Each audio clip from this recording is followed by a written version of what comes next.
This is Dave once again from the Wolves Den saying Happy Tuesday. It's time for AIR Radio. And Jennifer Hillman will be back in just a few minutes with her guest. Hello, everyone. Jennifer Hillman, and this is Abstract Illusions Radio here on Spirit Radio. And I am pleased as to have an amazing writer of many, many wonderful books, but today I'm mainly talking about one of his award-winning books, The Infinite Zone. This is Matthew Pallamary, and welcome to the show, Matt. How are you doing today? I'm doing great, thank you. I appreciate you having me on the show. Now, how many books have you written? I've probably written about 15, but I've published maybe 4 or 5. Okay. Now, why are you're probably like me. You write a lot of books, but you only publish what you feel are the very best, or do you do it because you feel that will be the ones that sell? Well, I've always been one who pushed the envelope, and I try to get out of the box, so I've never quite fitted a genre. Even though I've been labeled a horror writer and science fiction or other things earlier in my career, I've always written what I'm passionate about, so I've never really strictly followed genre. So, I've been all over the place with my writing. So, into it. So, with the last book, it's getting a lot of attention, a lot of awards. Actually, it's being nominated and winning quite a few. What was it that do you feel that stands out with this?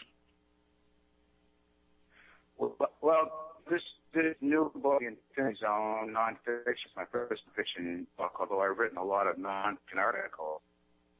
The basis of it has to do with energy, which is the basis of shamanism, which is the big theme throughout all of my writing. And there are some energetic principles that are laid out there quite in detail, tying in with sacred geometry and all the works of Rudolf Steiner, who started Waldorf schools. So, go ahead. Well, I was just wondering, what was it that kind of directed you to the shamanic arts? Well, I've always fascinated shamanism, and I started getting into my writing, especially when I was digging deep into the mythology of werewolves when I was writing horror. Werewolves tie in with it's like camping, that's shape-shifting. And shape-shifting has a really strong tie-in to the visionary plant South America, among other places, but strongly there probably more than anywhere else in the world, and I'm fascinated with that. So those two subjects drew me in. And, like a lot of people my age, a little bit older, I was deeply influenced the works of Klaus back in the 60s and 70s. And then on it to the next level. So I got very much drawn into it. I'm sorry.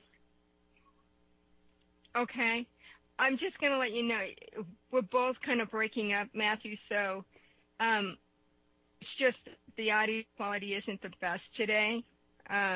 I know that there's a lot of sound flares that are happening, so if I ask or go over your comments, I apologize. No, we're going to have a little stress on this end. We'll get through it.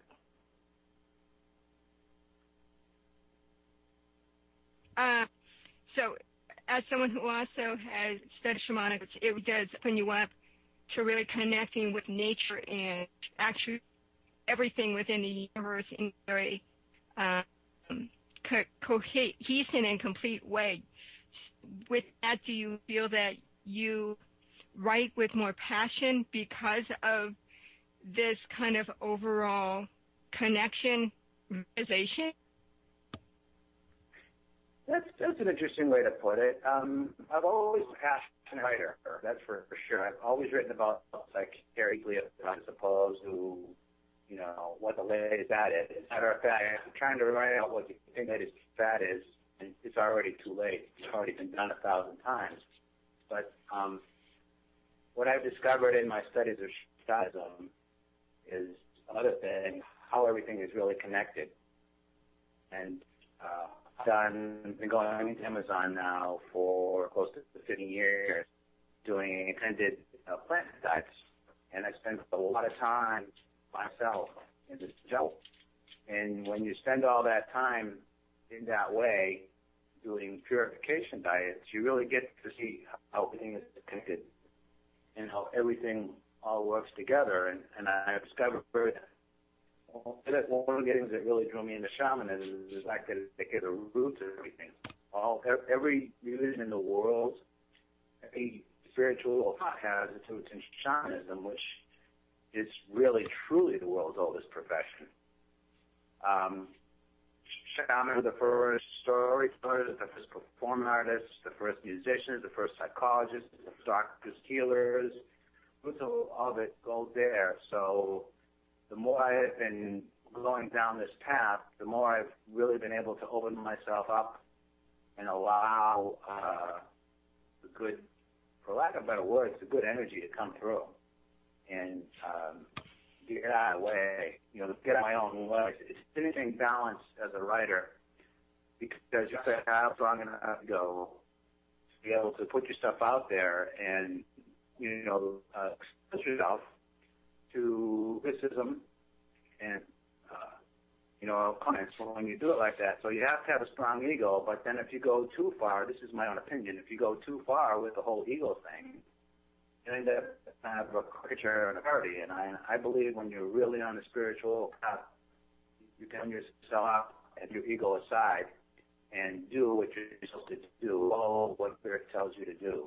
And I think when you do that, then you, in that sense, kind of bypass your brain and open up your heart. And that's where the real messages come from. Those are the ones that are most impact, in my humble opinion. There is really quite a difference when you connect with your heart and get messages versus the head. I mean, even at least for me, it's a whole different feeling, and it's through the years I've understood, and with discernment, what is truth and what is the ego just kind of blocking my way. With your journey, though, did you ever delve into a side of darkness for the purpose of being the true light within you? Well, the darkness has always been in my best friends. As a matter of fact, my first published book, The Shamanism, called The Dark Room of the Soul, and a collection of short horror stories, science fiction horror, but all the monsters are human. In essence, what it is an examination of the human shadow. And the work done with different medicines and things, particularly in the Amazon, you have to expect that you cannot have the light out there. There are people who are on a path. There's a lot of, and I don't mean this in a negative way, really, but there's a lot of woo-woo and light, and I just want to see the light, and I just want to embrace light, and everything's peace and love. But if you just do that and limit yourself to that, then you don't get to see the big picture. So I've learned my travels, both inner and outer, is that if you want to see everything and understand it all, you have really experienced them both. And in experiencing them both, you learn attachment. So whatever happens in your life, and I had some really high highs, some really dark lows. You just learn to be non-attached is the best word to say, so that you're not caught up and you're not drawn into what's going on. You realize that everything truly is temporary, and really the strongest reality is the moment. And when in the moment and you're not worried about what's going to happen to you or what has happened to you, get up and all these distractions, then you have highest awareness. There's a little quote. I was in the gym, about a year ago, and TV was on in the locker room, and they had Mike Ditka, who had been the coach of the Chicago Bears, volleyball. And he said, let me see if I can get this right. He said that the past is history, the future is a mystery, and right now is a gift. That's why we call it the present. I just love that quote. It really said it. Well, it's a very fitting quote. I know that I have delved into dark, and actually I think I've written some of my passion, more heart depth writing when I'm actually in that place, because I feel like I'm truly going to a part of my soul that needs to be tapped into to really understand itself. So I always call that the void of creation. I like that. It's an interesting place. It's just that I found that's the space that, even though it is a place of dark, it has actually the more light and truth within it. I agree. You can't, you have to face, one of the things on the path of shamanism is to integrate all of your various aspects of yourself. As I've heard and I like to say, I have a cast of thousands. And when you get serious about the work, you have to look at every aspect of yourself that you can find. And sometimes it takes meditating. Sometimes it takes, in my case, I'm kind of a hardhead, so it takes working with the plants to bring out the things that I don't want to see and I'm terrified of. But once you confront them and see them for what they are, to me, they're actually gifts from spirit, because then you understand, if we sit in the dark, we're afraid of the dark, we're afraid of what we don't know. But if we embrace what we don't know and try to comprehend it, then what we don't know and what we can initially fear can become one of our best friends and allies. So, again, it kind of comes back around to embracing the big picture, seeing the whole thing, and embracing the darkness and the light, realizing that, in fact, the principle of the book, The Infinity Zone, that just won the International Book Award there, has to do with the fact that it's not the polarities. Somebody's to the right, somebody's to the left. Those things don't matter as much. What matters is the center where the energy is. That's the key. And that's where, in shamanism, that's where the real power is. Okay, say that one more time, because that's like a big aha moment. So for me, because right now, I will be honest. If you know anything about astrology, right now I'm going through my Cryon return, which is like the wounded healer comes up to visit and won't let you go till you see all your wounds and heal them. So it's like a lot of my mistakes that I've done over the lifetime has really come full force into my face. So I have to acknowledge it, and I have to embrace it. And it hasn't always been the easiest thing to see and understand where I am now. So I'm kind of tender in many ways, but yet I know I'm getting stronger from the beating, and it does feel like a beating. Yeah. So it's like, right now it's just like, I feel it's a very fruitful time for me to be writing from the lessons I'm learning within my mistakes, which the one thing I am truly understanding through all of this is it was a temporary situation. I got through it. I only hope that I learned as much as I needed to with that lesson so I don't have to repeat it, though at times it comes back from a different perspective. So you learn the lesson from a deeper sense. Yeah. that you need to fully understand something. You can't just have it from one perspective. You've got to understand it from more than one, at least for me. Absolutely. And it's I feel like most people actually choosing the lessons coming over here to improve themselves, they actually just choose 2 or 3. But there's 360 degrees of perspective that you need to learn. So it's like it's the same lesson, but from a slightly different angle perspective that deepens you to truly understand and learn the lessons from everything that's going on. Yes. I have a big riff on that. Are you ready? Sure. Okay. There's a couple of things. Let me sort of back into this a little bit. For one thing, shamanism is based on experiential knowledge. I can sit here all day and say, gee, this is what it's like to be terrified by a particular thing, but until you experience it directly, you're never going to know. So the concepts of organized religion have to do with the words of prophets. So the prophets, Jesus went into the desert for 40 days and 40 nights and fasted and saw God. Well, okay, people wrote about that. Somebody else wrote about that. Somebody else translated it, this, that, and the other thing. And then by the time the message gets to the people who are in an organized religion, reading scripture, so to speak, you're getting something that's been handed down God knows how many times through how many centuries and all that kind of a thing. Well, the whole idea of shamanism is direct experience.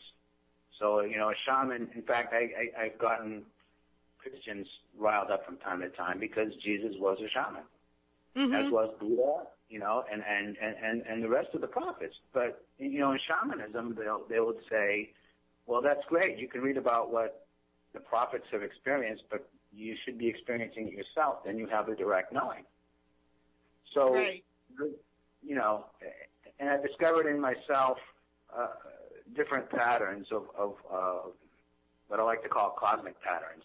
In fact, people say to me, are you a U.S. citizen? Are you a this or that? And I always like to say I'm a cosmic citizen because to me there are principles of what I call cosmic law, which are self-apparent when you study them. So in my own case, there's been a few things that have happened to me. One is I will discover, okay, there's a whole, we're all connected. And so we're all mirrors of each other for different aspects of ourselves. Some of them good, some of them not so good.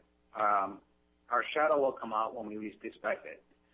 You and I obviously have a connection. I mean, we've talked a bit, and there's certainly a mirror of what I like to think of as the good stuff. But I agree. Yeah. So anybody who is really being honest with themselves, if they do self-observation, which is really the core of the work, you'll find that the people who drive you crazy the most, who aggravate you the most, are the ones who are manifesting your shadow, what you don't want to look at. And you will project onto them something they may be doing, and you'll really focus on them so that you don't have to see yourself, which is exactly what the shadow does. It does not want to be found out. That's one of the reasons why it wants to be called the shadow. So when you start to realize that, then what will happen is, first off, you could be judging somebody for a particular behavior or thing, which is your shadow. And then if you're really paying attention, at some point you'll find yourself doing the same thing. So you'll be going along and you'll be in some kind of a, emotional tizzy or something, and you'll catch yourself and you'll realize that you're doing exactly what you resent. Now, if you're really paying attention, you can do that a few times, and you'll catch yourself in the middle of it. And then after a while, you'll catch yourself before it happens. And you'll sort of go through the thought process, but you won't open your mouth or you won't take the action, and then you'll catch it before it happens. And then the further you move along, the sooner you catch it, and then the less it becomes manifesting. But typically, you'll catch yourself 2 or 3 times where you'll get caught up in the middle of doing it, and you'll realize it because you basically got mugged by your emotions. But it all comes down to paying attention. Now, sort of along the same lines, which, and I'm just going off of things you said that really kind of got me sparked here, but I've had the experience of remembering something. It's what I call my time travel theory. I've had a memory of something. I remember it a particular way, something that happened to me, for argument's sake, when I was 16 years old. And then I'll go into a visionary state, and I'll go back to that experience and realize that my role was quite different than I remembered it when I see it again. So then I realized, well, maybe that guy really wasn't such a jerk. I was the one that was being the jerk. Right. And then when I have that realization and I come back to present day, so to speak, then I'm looking back and I don't remember it the same way. So in my mind, I've actually changed the past. And not only have I changed the past, but when I go forward and I find myself judging somebody for a particular behavior, instead of judging them like I had in the past, I can have compassion because I realized that, oh my God, I was doing the same thing. Right. I've noticed that quite often. Yeah, well, that's a sign in what I've studied. That's really a sign of growing awareness and becoming more aware. And becoming more aware is, in the end, what it's really all about. To me, it is a basic concept, and it comes down to fear is contraction and love is expansion. I mean, that's the simplest way things can be put. Very much so. And these days, it's like the lessons come really quick, a lot faster than it has in the past. At least for me, it seems like it, or my awareness has gotten the clue, shall we say, and I snap onto it quicker. And there's been a couple of times that I've gotten that different perspective, and I actually write the person and let them know my realization of the mirror and how I've been acting, and do my best to heal the situation. Sometimes they say, well, thanks for letting me know, and they just leave anyway, and that's fine. But at least I kind of did the clearing within myself to make them aware. I know I was a jerk, and I'm sorry. Yeah, no, that's exactly how it works. I had a wonderful personal coach for about 5 or 6 years I worked with. And her thing, one of her mantras was, tell your secrets. So all the shadow stuff is secrets, and she would say, tell your secrets. And when you tell your secrets, then what you're doing is you're disarming people. And if you do it in such a way that if they're doing a particular thing or behavior, and you just put the attention on yourself and go, oh man, this is what I did, and you're telling them what they're doing, but you're taking responsibility for yourself where you're doing it. Right. Then it disarms them because you're not pointing the finger at them, you're pointing the finger at yourself, and there's no argument with that. And then they can either get it or they don't, and that's okay as long as you're clear with it. That's the most important thing. Then you're not co-creating that anymore, and that's what being conscious is really all about. Right. And it's very, people are surprised when you are that open and are that open book. They're not used to people taking off the mask and truly showing who they are. That just freaks people out. It's like, okay, I've had several people say, are you for real? And it's like, yeah, there's no reason why I shouldn't show who exactly I am. I've screwed up. I've made a lot of messes in my life, and I've paid dearly for some of them, but I'm still open. I'm still willing to live. Yeah, I couldn't agree with you more. Some people simply don't know what to make of me, and it's okay. When I was younger, when I was a younger kid, juvenile delinquent, I used to intimidate people on purpose. And then I went through a period of not wanting to intimidate them, but subconsciously intimidating them without realizing it. Mm-hmm. And then I figured that out. And then as I moved further on and on, I realized a couple of things, that when you really start to get on the path and you really start to hone into your for lack of better words, to your personal truth, then people generally react to you in one of two ways. If they are seeking truth themselves and they're honest with themselves and they're really working on becoming self-realized, then they're drawn to you and they resonate with you, just like you and I are, and you resonate and you realize that you're cultivating the same energy. Now, the other people who insist on living the lie are freaked out by you, and they may be mildly hostile, but more often than not, they're intimidated, and they'll just get out of the way because they don't know how to deal with the energy because they've been so caught up in living the lie. Right. And I'm going to, Matthew, even though it's sounding so clear, I hate to do this, but we're going to take a little break and see if we can clear the energy and restart the show. So we're going to take a little break right now, play a nice long song so we can reboot the system and make sure that things are clear. And Chris, because I do have a question, and I'll ask you this question on the break, and we'll answer it when we get back. What is the role of psychedelics in shamanism? Think about that. We'll be back. We'll be back in just a few minutes if Dave is ready to take that break. So with that, this is Jennifer Hellman wishing you all a beautiful, beautiful week. Connect with nature. There's really intense energies with the planets right now and just everywhere else. And understand that that shadow might be peeking out to help you embrace the very nature of who you truly are, even more so you can shine even more so. Like they said, you know, the pressure of coal becomes a diamond, and we're all here to become those diamonds. So with that, this is Jennifer Hellman saying adios from Abstract Illusion Radio. You're listening to Wolf Spirit Radio.